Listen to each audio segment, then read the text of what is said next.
बचाओ माँ, मुझे बचाओ, मैं फंस गया हूँ यहाँ। तुम कहाँ चली गई माँ? मैं कीचड़ में धंसता जा रहा हूँ माँ, मुझे बचा लो। अरे कोई है यहाँ? अरे ये तो हाथी का बच्चा है, अगर माँ हाथी आ गई तो हमें दुश्मन समझ लेगी। पापा देखो, ये हमें देखकर मुस्कुरा रहा है। मुस्कान तो आंखों में ही होती है बेटे, और आज ये दोस्ती की निशानी है। पता नहीं मेरी माँ कहाँ चली गई है। आप लोगों का बहुत शुक्रिया, वरना मैं तो आज मर ही जाता।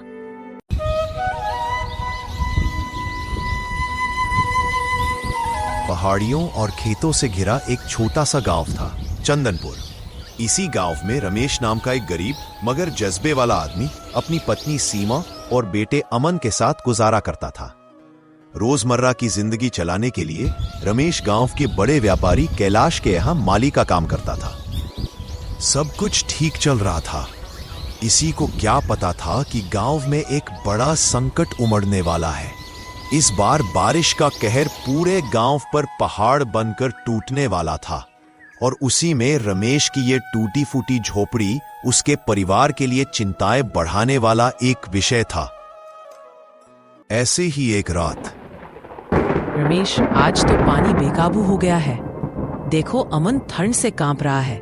अगर कुछ नहीं किया तो ये ठंड और बारिश हमारी जान ले लेगी। हाँ सीमा, ये पानी रुक ही नहीं रहा। ऊपर से हमारी कच्ची झोपड़ी की छत भी टपक रही है। कुछ करो रमेश, बेटे को यूं ठिठुरते देख नहीं सकती।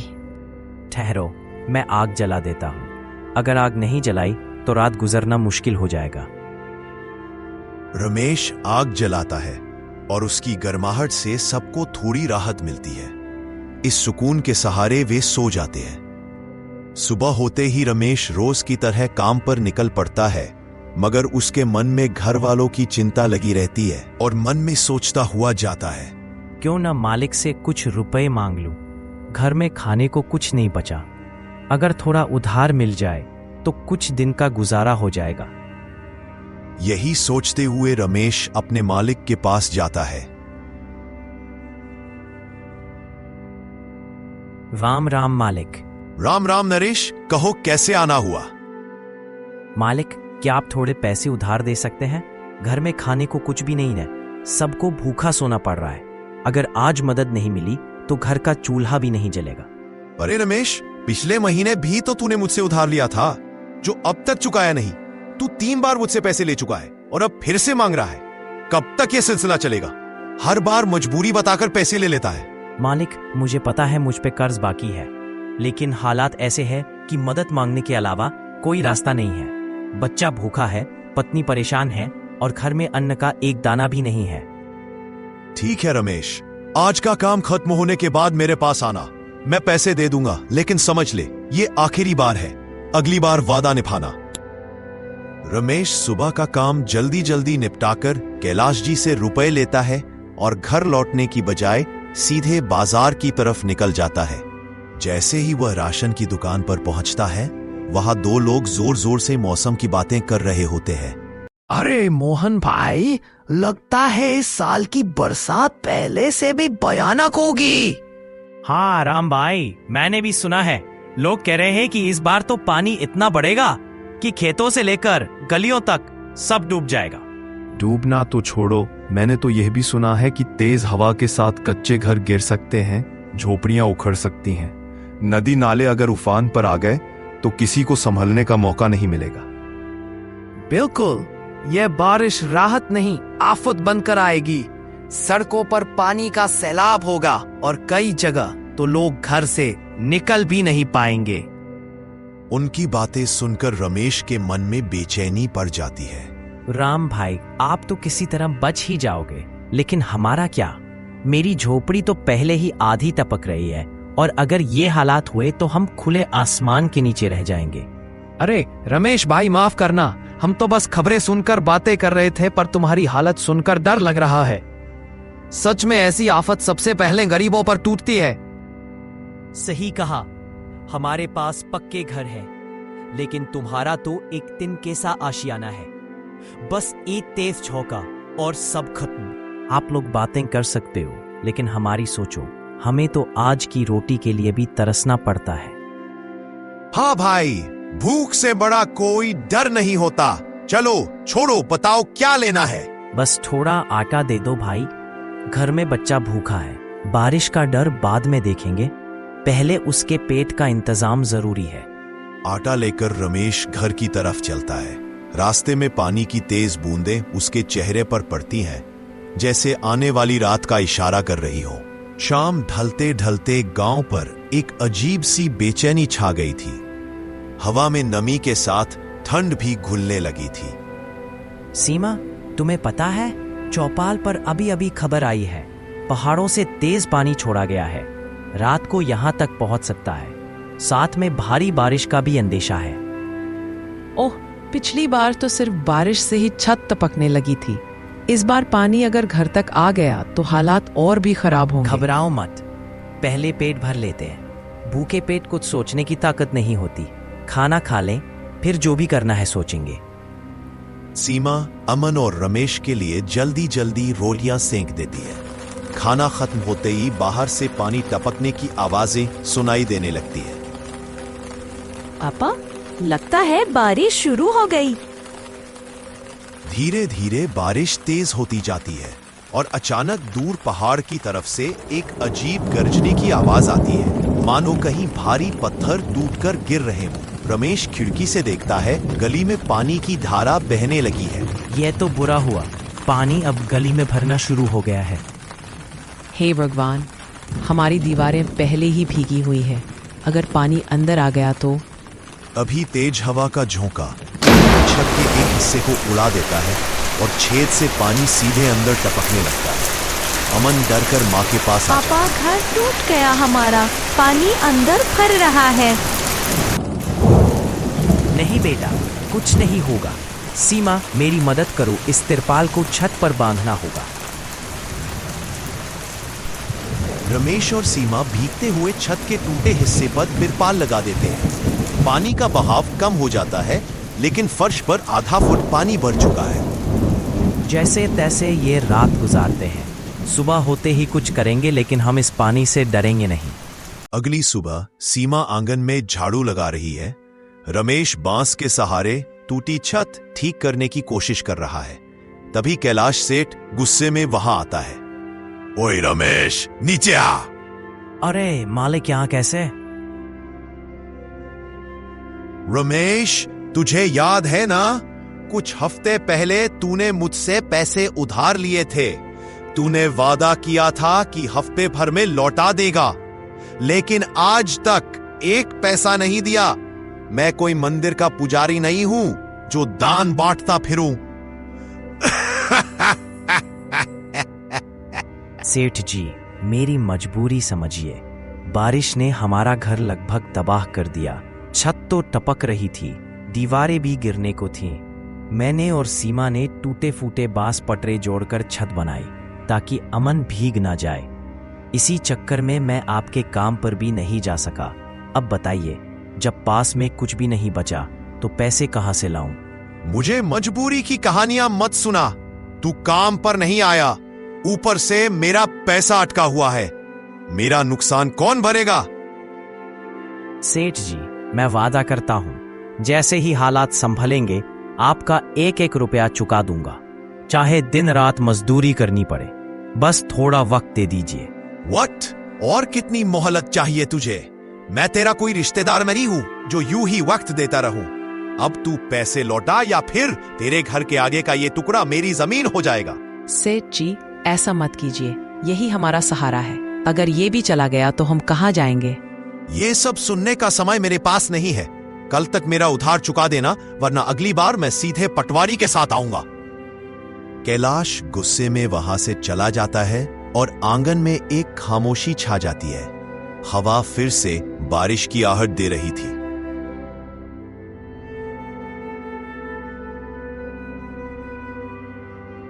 अब हम सेठ जी के पैसे कहां से लाएं सीमा? कुछ समझ नहीं आ रहा। जेब खाली, घर आधा टूटा और सिर पर ये कर्ज। अगर कल तक पैसे नहीं दिए तो वो हमारी जमीन भी हड़प लेंगे। फिर हम इस मौसम में कहां जाएंगे? रमेश, घबराओ मत। मुश्किलें कितनी भी बड़ी हों, जब हम साथ हों तो उन्हें हराया जा सकता है। देखो, मेरे जो सोने के कंगन है ना, उन्हें बेच देते हैं। इससे सेठ का कर्ज उतर जाएगा और शायद छत की मरम्मत भी हो जाएगी। पगली हो गई हो क्या? ये तुम्हारे पिताजी की आखिरी निशानी है। इसे मैं किसी भी हाल में बेचने नहीं दूंगा। ये शौक के लिए नहीं, जरूरत के लिए बेचेंगे और वक्त बदलते देर नहीं लगती। हम इन्हें फिर से ले आएंगे, लेकिन अभी इन्हें संभाल कर रखना मूर्खता है। ठीक है, तुम्हारी जिद के आगे हार मानता हूं। रमेश कंगन लेकर सुनार की दुकान पर जाता है। अरे रमेश भाई, बड़े दिनों बाद दर्शन दिए, आज कैसे आना हुआ? धनी भाई, ये कंगन बेचने आया हूं। देखो कितने मिलेंगे? पुराने डिजाइन है, अच्छा सोना है, लेकिन बाजार में सोने का भाव गिरा है। मैं तुम्हें 1200 रुपए दे सकता हूं। सिर्फ 1200? इसमें तो बहुत वजन है। बहुत कम कीमत लगाई आप। देखो रमेश भाई, अभी बाजार में सोने का दाम गिरा चल रहा है, क्योंकि सुना है बाढ़ वाड़ का प्रकोप बहुत ज्यादा बढ़ने वाला है, जिसकी वजह से सोने का दाम भी गिर गया है। आपको अगर यकीन ना हो तो आप कोई दूसरी दुकान पर जाकर के पता कर ले। अच्छा ठीक है धनी भाई, सौदा पक्का करो जल्दी, बहुत काम पड़े है करने को। धनी रमेश को कंगन के बदले पैसे देता है। इन सब के बीच रमेश के मन से बारिश का डर नहीं जा रहा। पैसे मिलने के बाद रमेश सीधा सेठ के पास पहुंचता है। सेठ जी, ये लीजिए आपका पूरा पैसा। अब हमारा हिसाब बराबर। अच्छा, पूरे हैं पैसे? चल ठीक है। रमेश चला जाता है। सेठ का नौकर राजू पास आता है। सेठ जी, अब तो उसका कर्ज खत्म हो गया, अब आप जमीन कैसे लेंगे? अरे मूर्ख, यही तो असली खेल है। सीधी लड़ाई में जीतना आसान नहीं। मैं उसे खुद ही गांव छोड़ने पर मजबूर कर दूंगा। पर कैसे मालिक? पूरे गांव में ये बात फैला दे कि रमेश मनहूस है। जब तक वो यहां है, गांव पर आपदा आती रहेगी। लोग खुद ही उसे खदेड़ देंगे। अगर जरूरत पड़ी तो कुछ पंचायत बाजों की जेब गरम कर देना। वाह सेठ जी, अफवाह तो चिंगारी की तरह फैलेगी। और जब वो जाएगा, उसकी जमीन हमारी होगी।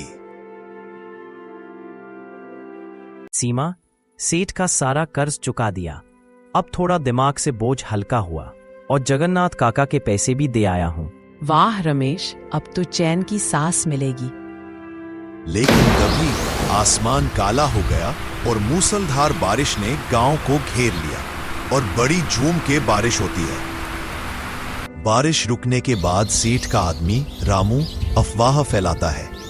भाइयों, आप लोगों को पता भी है ये सब रमेश की वजह से हो रहा है। उसके घर बिजली गिरी थी क्योंकि वो श्रापित है। उसकी वजह से पूरा गांव आपदा झेल रहा है। कुछ ही देर में गांव वाले रमेश के दरवाजे पर पहुंचे। रमेश, हमें सब पता चल गया है। सारी आफत की जड़ तू ही है।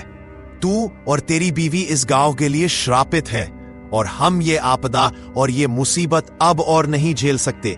इसलिए पंचायत के मुखिया होने के नाते मैं फैसला सुनाता हूं कि तू और तेरी बीवी को गांव छोड़कर जाना होगा। देख लिया रमेश, हमने कभी किसी का बुरा नहीं चाहा। हमने हर किसी की मदद की है। इतनी मेहनत के बाद भी हमें दोषी ठहरा दिया। धन्य है ये गांव वाले। मुखिया जी, ठीक है, हम चले जाएंगे।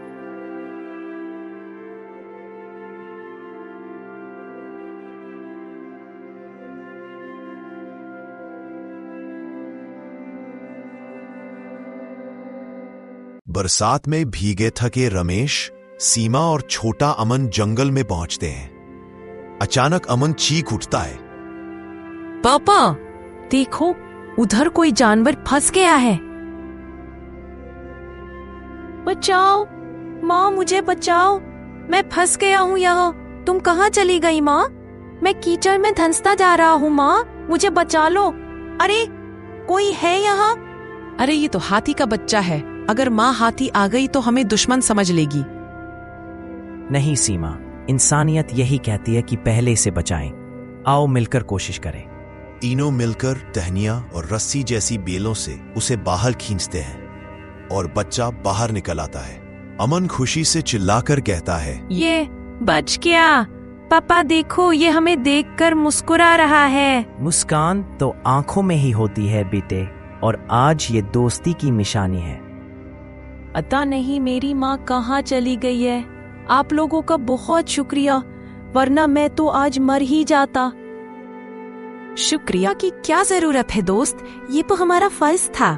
मेरे पापा ने सिखाया है कि मुसीबत में लोगों की मदद करनी चाहिए। तो इसका नाम रख दो अमन। अमन नाम सोचने लगता है। हाँ, इसका नाम होगा मोती। हाथी के बच्चे को मोती नाम बहुत पसंद आता है और वह अपने आप को अमन का दोस्त बना बैठता है। इनके बीच की दोस्ती गहरी हो जाती है। रमेश, ये जंगल बहुत खतरनाक है, हमें कहाँ रहना चाहिए? सीमा, अब गांव नहीं रहा, लेकिन देखो ये बड़े बड़े पेड़ हैं। अगर हम इनमें घर बनाएं तो बारिश और जानवर दोनों से बच जाएंगे। हाँ पापा, और मोती भी तो हमारी मदद करेगा। क्यों मोती? क्यों नहीं मेरे दोस्त। तो चलो फिर शुरू करते हैं। मोती अपनी सूंड से लकड़ियां उठाकर देता है। अमन और रमेश उन्हें बांधते हैं। सीमा पत्ते और बेले लगाकर छत बनाती है। धीरे धीरे पेड़ पर मजबूत झोपड़ी खड़ी हो जाती है। वाह, ये तो गांव के घर से भी अच्छा है। देखा, मेहनत और एकता से सब मुमकिन है। लेकिन पापा, मोती के बिना तो ये घर कभी मुमकिन न हो पाता। कुछ दिन बाद गांव में बाढ़ और भी बढ़ जाती है। गांव वाले हड़बड़ाकर जंगल की तरफ भागते हैं। जल्दी करो वरना डूब जाएंगे। अरे वहां देखो, पेड़ पर घर। सभी लोग भागकर पेड़ के नीचे पहुंचते हैं। रमेश उन्हें ऊपर से देखता है। ओह, तो आप लोग वही जो मुझे बेईमान कहकर गांव से निकाले थे, अब मेरे दरवाजे पर क्यों आए हो? रमेश बेटा, हमने अपनी गलती मान ली है। हमसे बहुत बड़ा अन्याय हुआ। हमारे बच्चे पानी में डूब रहे हैं, कहीं ठिकाना नहीं है। जिसे पूरे गांव ने मिलकर के ठुकराया था, आज वही पूरे गांव के लिए सहारा है। सोचो कैसी विडंबना है। गांव वाले सिर झुकाते हैं। अमन मोती के ऊपर बैठे हुए मासूमियत से कहता है, पापा, इन्हें माफ कर दो ना। जब हमें घर से निकाला गया था, तब भी आपने कहा था कि इंसानियत सबसे बड़ी होती है। रमेश गहरी सांस लेकर बोलता है, ठीक है, मैं नफरत में नहीं जीना चाहता। आप सब यही रह सकते हैं, और मैं आपके लिए भी ऐसे ही पेड़ों पर घर बना दूंगा। गांव वाले रो पड़ते हैं और भावुक होकर रमेश का शुक्रिया अदा करते हैं। आज हमें समझ आया, सच्चा गांव वाला वही है जो इंसानियत को सबसे ऊपर रखे। दोस्तों, इस कहानी से हमें यह सीख मिलती है कि असली ताकत इंसानियत और एकता में है। जब सब तुम्हें छोड़ भी दे, तब भी हिम्मत और नेक दिल इंसान की जीत होती है। अगर आपको यह कहानी पसंद आई हो तो इसे लाइक करें, अपने दोस्तों के साथ शेयर करें और हमारे चैनल हिंदी दुनिया को सब्सक्राइब करना न भूलें। नई कहानियों में फिर मिलेंगे।